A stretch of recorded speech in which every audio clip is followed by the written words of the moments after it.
Hey guys, did you know that I have a Patreon where you can support me and plus get awesome rewards? Or if you're thinking to yourself, but Julian, I want even more bang for my buck while still supporting you, you can pop over to my Redbubble and check out my awesome store with new designs appearing regularly. But for now, enjoy the video you're about to watch. Hey everyone, it's me, Julian Greystoke, and I am here for a year in review.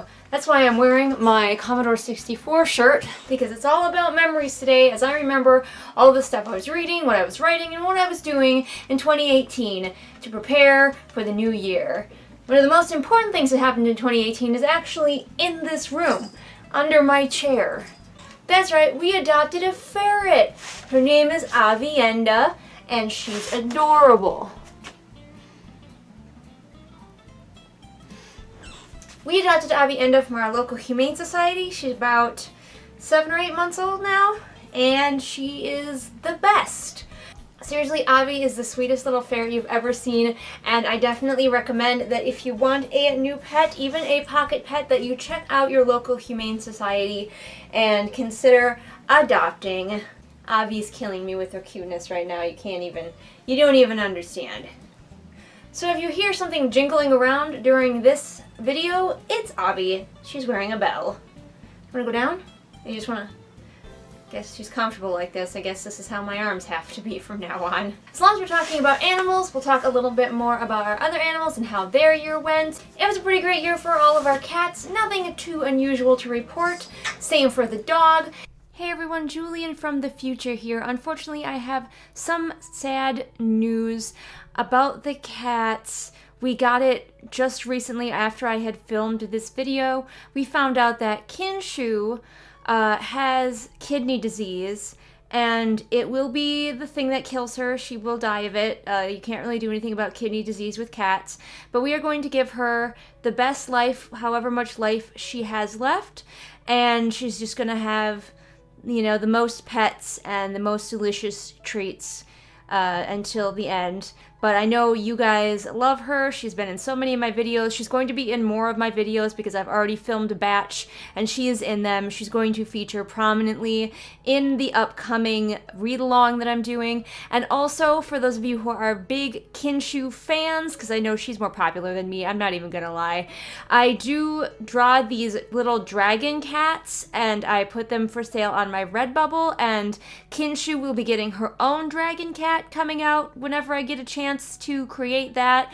So I will try to let you guys know when Kinshu's dragon cat is available in case any of you guys want to check that out. Sad news, but we're going to give her the best life that we can in the meantime. This was also my first full year with my new horse, Mouse, which has been great. Over the summer, we really bonded as horse and rider, and we found out that she loves to trail ride. So we went all over my family's land, just riding all over. She loves new places and checking out new parts of the woods. So it has been a great time. Now it is winter, and I can't ride her nearly as much, and that really sucks because, you know, Wisconsin, we don't have an indoor arena or anything fancy like that. So it's been slower, but it's been a great year for me and Mouse, and I hope there are lots of great years in store for us in the future. And if you want to know more about all of our pets, they all have special pet bios up on my Patreon for patrons of any level to check out and read and enjoy. So if you want to know how we got all of our pets, their histories, their personalities, all about them. What else has been happening for me this year, just in general, before we talk about books and writing? Well, some weird stuff has been happening with my job, which most of you don't care about, but I'm sure I've already put down a timestamp to tell you how to skip this stuff. I got moved with my job because I have a blue-collar job. I am a laborer of a sort, and I was moved to a different building, and I was really liking it because of the schedule that I had at this building. I have periodic downtime where I bought, or rather my husband bought for me, this is Candy. She's a little baby laptop that we got secondhand, which she doesn't really have any space on her for anything except my Word programs. Jane is here. And he's gonna leave again because he wants to go chase after Avi. Anyway, so with Candy, I am able to, when I have a break or downtime, just quick do a little writing, and that means that my writing has been going pretty well, but we're gonna talk about that in a second. So, unfortunately, right here at the end of the year, our contract that my company has with the buildings that we take care of is over. And rather than having our contract renewed for 3 years as we expected, because we have been taking care of them for many, many years, they decided to go with a different company, which means that all of us who are working for our original company are out of a job at the end of the year. Now, this new company claimed that they were going to hire all of us because they needed the extra help since they'd just taken on this very large contract. Unfortunately, that has turned out not to be the case, and even though most of us went and applied with them, many of us are not getting our old jobs back. Quick update from the future. This has been wild trying to figure out this whole job situation. First, they weren't going to hire me, then they were, but they weren't going to give me my hours. So I said no, but then they finally caved and said, okay, we'll give you your hours. And so I said yes, but working for this company is going to be a very different atmosphere from my previous company, especially when it comes to downtime. I have worked for this new company before, and they are very anti-downtime, whereas my old company was very much like, hey, if you have a little free time, it's okay if you like sit down, it's okay if you have a break, as long as you get your work done, do it well and efficiently. This company that I'm going to be working for now is not in favor of that, so I will probably not be able to do any writing at work, which is really going to cut my productivity. It's really disappointing, but I guess I was spoiled. I had too much of a perfect thing. I flew too close to the sun, and now that's probably over, but hey, at least I still have a job. So that's an exciting thing that's happening around here that most of you probably don't care about, but if you didn't, you probably skipped this anyway. I don't think there's really anything else too much exciting to report in my year. Oh, I did get, video-wise, I got a brand new light, which is shining on one side of my face, and I have natural light shining on the other side of my face, which is kind of working. I'm just experimenting with things with my new light that my patrons over on Patreon helped get for me. That's right. Proof in the pudding that when you support me on Patreon, the donations go towards getting me better equipment and a better setup for my little video making enterprise. I also tried something that I call a read-along with Jenna Moressi's book, The Savior's Champion, which, as you all know, is pretty damn popular. And Jenna is an author-tuber extraordinaire, the cyborg queen, if you will, of AuthorTube. So what I did was I sat down and I read her book with you, and I shared all of my thoughts along the way, and yes, I was appropriately harsh. You know me. I don't pull any punches. If you're interested in that and you haven't seen it yet, links in the doobly-doo to that. Even though it wasn't the most watched thing on my channel, I still felt like my read-along was a big success, so I am going to be doing another one, and actually probably a few more. I have ideas for a few more to do. They are very labor-intensive. They take a long time to film, and they take a long time to edit. So they're not going to be like all the time. But that leaves a gap in there because they do usually take several videos to go through. That does leave a gap in there for me to put up my regular book reviews and such. So I think it works out well. And I'll keep making them for a while and see if people keep liking them. And if they don't, they don't.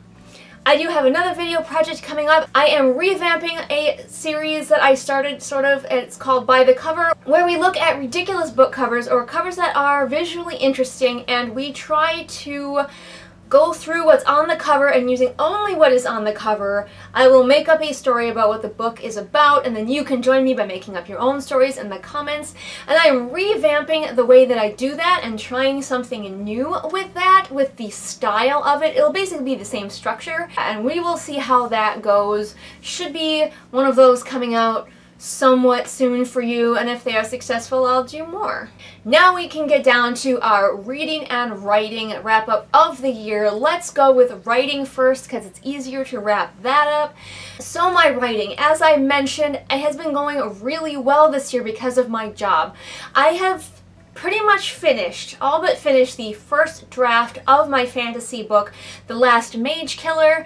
I have been posting excerpts from it most of the days that I write on Twitter, so if you are interested, I will probably continue to do that as I edit. I went through the beta process with the game, which is a sci-fi that I wrote previous to The Last Mage Killer, and it has been sitting patiently waiting for me to finish The Last Mage Killer so I can go back and edit the game. Boots, my fantasy retelling of Puss in Boots, has been on Query, and it hasn't been getting a lot of success, obviously. I haven't posted anything saying that hey, I have an agent. So it can be very disappointing when you get rejection after rejection. I am a fairly sturdy person. I kind of look at the rejections as well, at least someone is looking at my query and doing something about it. Kinshi was here. But so far I have not gotten any requests for the full manuscript. I have not gotten any like really good feedback. I haven't even gotten an R&R, which is revise and resubmit. Nothing terribly helpful, which is unfortunate. It has almost exclusively been just a form letter that says we are not interested in your book. Although recently I have gotten a couple of letters that I could tell were either very well done form letters or were actually written by the agents. Both of them, or maybe there were three. There's at least two, there's two or three. But they all said something akin to, there's nothing wrong with this book, but it's just not what I'm looking for right now. It's not what I'm in the mood for. It's not what I would personally represent. Unfortunately, nothing really helpful that like I could concretely change, although one of them did say it was too long, but there's only one person of all the agents that I've sent to that said it was too long. So I'm not freaking out about that yet, because fantasy books are long. I'm sorry, it's true. So thus far it has been fairly unsuccessful with Boots, but I don't plan to give up anytime soon. There are still a lot of agents. I'm just waiting until the holidays are over, because in general it's a bad idea to send books out during the holidays. But come the new year, I'm going to be sending out a bunch more Boots queries, and in the next year I'm going to be editing the game and I will start sending that out, and eventually someone has to like at least one of my books. My strategy is flood to win. So that was my writing this year. Very successful writing, not as successful editing, but you know, that's coming. So now let's look at my Goodreads with the help of Candy and talk about just the books that I have read this year, what I loved, what I hated. There may be reviews for many of these books. I'm not going to link them all in the doobly-doo because that's a lot of links for me to find, but please, there's a lot of stuff on my channel, so please wander around and check it all out. It's all in playlists, so it's easy to find.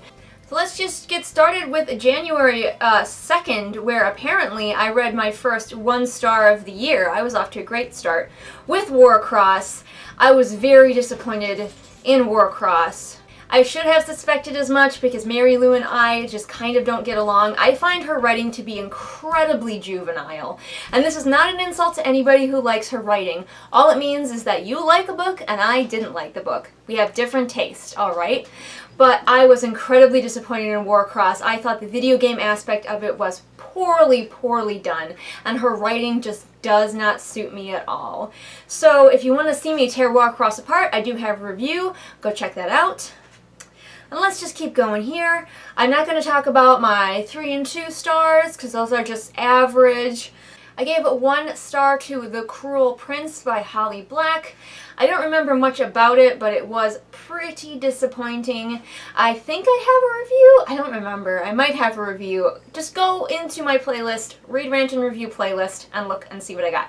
I was also incredibly disappointed and gave 1 star to The Kiss of Deception. I recall it had a very cool premise, but a very disappointing execution. And my first 5-star of the year came on February 9th in the form of a book called Roomies, which I do have a review of, and it is the story of 2 girls who are going to be college roommates, and one of them contacts the other so they can become friends beforehand, and it's just their growing friendship, their very different personalities and lives, because one is a wealthy extrovert and one is a not poor, but like middle-class introvert, and just how their lives are going, and also how they become friends and their fallings out and all of that stuff. And I just thought it was very heartfelt, very well done. I enjoyed it. I also did have a lot more DNFs this year. I'm not really going to talk about them. I might do a separate video about all of my DNFs, but I've been giving myself a lot more permission to just stop if I'm not interested, especially since I have a tendency to just kind of grab whatever looks like it might even remotely be interesting. Because I listen to a lot of audiobooks with my job, which might be changing, I would often just kind of go and to like the Overdrive app or something and just grab whatever looked interesting, so I definitely give myself permission to just stop if it's not speaking to me. But I also have found some real gems that way. My next 1 star went to Renegades. I have a review for that as well. I was very disappointed in Renegades. I knew it was going to be tropey and I knew it was going to be cliche because it's a superhero story, but it was even more tropey and cliche than I was afraid it would be. It was just so by the numbers and by the book and didn't do anything. It really thought you could tell that it was really saying something meaningful, and it was not. The writing style reminded me of Mary Lou's, so to me it was very juvenile and I just wasn't into it. The next 5-star book that I read on May 2nd. Well, I finished on May 2nd, and it was a big surprise for me. That was a book called The Great Alone, which I still think about occasionally. So that's how much I loved it. I loved it so much that I finished it, and I read one other book in between, and then I went back and listened to The Great Alone. It is a story that I did not expect to like, but I also discovered that there's a whole thing that I love in books I didn't know I loved before, and that's books set in Alaska. If you know any books about homesteading in Alaska, I fucking want to read them. Please send them my way. This is the story of a girl and her family who move to Alaska in, I don't remember the time period. Is it the 60s? 70s? I can't remember. Anyway, a girl and her family moved to Alaska. Her father has PTSD and he is also abusive to his wife, and they think that maybe moving to Alaska will solve a lot of their problems, but of course you know that moving doesn't solve your problems, it just puts them in a different location. But it is a beautiful story about family. Alaska itself is basically a character in this book. I loved it. I have a review of it if you want to find out more about what that's all about. And my next 1-star review I finished on May 19th, and that is called Sisters Red, which is a retelling of the Red Riding Hood fairy tale. I love fairy tale retellings. If you can't tell, because I wrote one. I just love them so much, and I seek them out whenever I can, and unfortunately Sisters Red was a big disappointment. One of the biggest things for me was that it was very, very victim blamey and very, very slut-shamey, and I just did not enjoy it at all. So my next 1-star came on June 6th, which was a book by the same person who wrote The Great Alone, that is Kristen Hanna. The book that I read of hers was Night Road. I really wanted to check out more of her books, and I knew her books just didn't look like the sort of thing that I would normally read.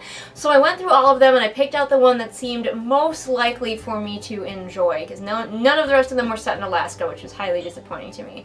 But anyway, I checked out Night Road, and boy, it was so far removed from my experience with The Great Alone.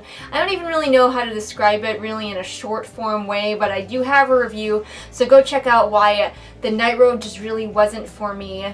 The next book that I gave 1 star was Bridget Jones's Diary, which I read in July 7th. The movie of Bridget Jones's Diary is kind of a guilty pleasure one for me. I enjoy it. If I'm feeling down, I might put it on just because it's so fun and so goofy. It is a retelling of Pride and Prejudice, and it's sweet, it's harmless, I like it. But I was very disappointed by the book. I hated the voice of the character. She was annoying. In the movie, you can tell that she's insecure about her weight, but all she does in the book is bitch about her weight. It is a constant thing in your head. What's my weight? What's my weight? Weigh myself all the time. Weigh myself multiple times a day. And I know that is a true experience for a lot of women, so maybe somebody who's does that more will find more relation in this book. But Bridget in this book was whiny and entitled and annoying. Where she's sweet and relatable in the movie, in this book she was so hateable. And I just wanted to smack her. And I didn't think she deserved any of the guys. So yeah, that one was a big old disappointment for me. There are a lot of 4 stars. I don't give out 5 stars very frequently, so a 4-star definitely means that I really enjoyed the book, but a 5-star means that it is a perfect book for me, which is why there aren't as many 5 stars on my lists. But speaking of which, I have found my next 5-star. That goes to All Things Wise and Wonderful, a James Herriot book. My heart. I've been listening to all of the James Herriot books. I love the old TV show as well. It speaks to me on a soul level. His love of animals, the countryside, all of it is just so beautiful. And maybe I'll do a review of them overall once I finish the series again. My library does not have the last one on recorded book, which is very disappointing because the person who reads the recorded books is also the fellow who plays James Herriot on the TV show that I love. So just listening to it, it just feels so real, and it's like an old friend telling me a story. If you love animals and you love it's kind of a memoir, but it's a little bit historical fiction because he did like combine people, he did change stories up a little bit and everything to make them more engaging and more heartwarming. But it is still a very, very sweet story. So if you love animals and you like historical stories, definitely read the All Creatures Great and Small series. And we have another 1-star, and that is in the form of The Great Hunt, which I believe I have a review up for as well. This was another retelling, although I didn't know that when I went in. I went into this on the recommendation of a fellow booktuber, and I was, as you can imagine by the 1-star, sorely disappointed. This book was nothing like I had hoped it would be, and just turned out to be a soppy romance with extreme insta-love, like insta-love to the max. So I just wasn't into it. And finally, we have one more 1-star book review for the year, and that goes to Gemina, the second book in the Illuminae files. There's going to be a review of that. It probably isn't up yet, I'm betting, but wow, I was so disappointed with this book. I read the first one and I thought it was okay. I liked the idea of it and I liked some of the characters. I didn't like the unnecessary focus on a teenage romance, but I could get past that for the other stuff that I enjoyed about the book. And everyone was like, oh man, the second book is even better. So I was like, okay, I'll give it a try. I enjoyed the first one enough that I could still have the same kind of fun with the second one. But holy balls, did I like hate every single character. They didn't give me as many characters to follow in this one, and I didn't like any of them except for one of them, just because she was a sweet little girl and how can you dislike her, but she was a cliche, so what are you gonna do? They were just all terrible, and I hated them, and I kind of wanted them to be killed. And I couldn't even root for the villain because he was an idiot. So I really honestly don't know if I'll continue the series. I thought I was going to continue the series because at least it was just like a fun popcorn thing that I could just read, turn off my brain a little bit and enjoy.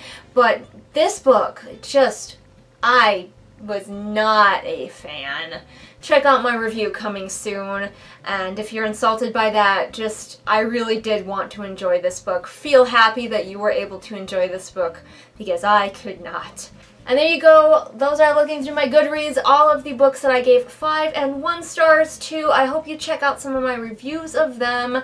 And there were, as I said, many, many, many books in between that were given anywhere from 2 to 4 stars. I write reviews for almost all of them. You can become my friend on Goodreads, links in the doobly-doo. I will definitely be your friend. So there you go, guys. That was my year in review. This was probably a stupidly long video, but I don't care. How did your guys' year go? Would you like me to do anything like my favorite movies of the year or my favorite music of the year or anything like that? Let me know, comment below. Or if there's anything that you feel like I missed out on in this review of my year, please let me know. I will always definitely endeavor to make videos that make you guys happy. Anyway, you guys, it's been a great year, and I hope the next one turns out to be pretty good to whatever may lie in store.